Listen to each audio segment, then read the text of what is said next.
آپ اپنے پورے خاندان میں نظر دوڑائیں اور دیکھیں آپ کا پورا خاندان اس گھرانے سے، اس گھر والوں سے نفرت کرتا ہوگا جو گھر والے میاں بیوی بہن بھائی اپنے گھر میں خوش ہیں، اپنی زندگی آسانی سے ہنسی خوشی گزار رہے ہیں۔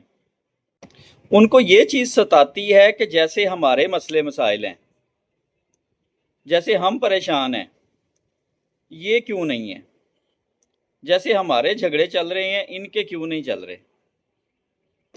تو اس لیے جو لوگ اپنے گھر میں خوش ہیں نا، وہ خوش رہا کریں اور بچا کریں ایسے لوگوں سے، اور ایسے لوگوں کو اگنور کیا کریں اور آگے بڑھا کریں، کیونکہ یہ لوگ آپ کو ذلیل ہوتا، آپ کو خوار ہوتا، آپ کو مسئلے مسائل میں گھرا ہوا دیکھنا چاہتے ہیں۔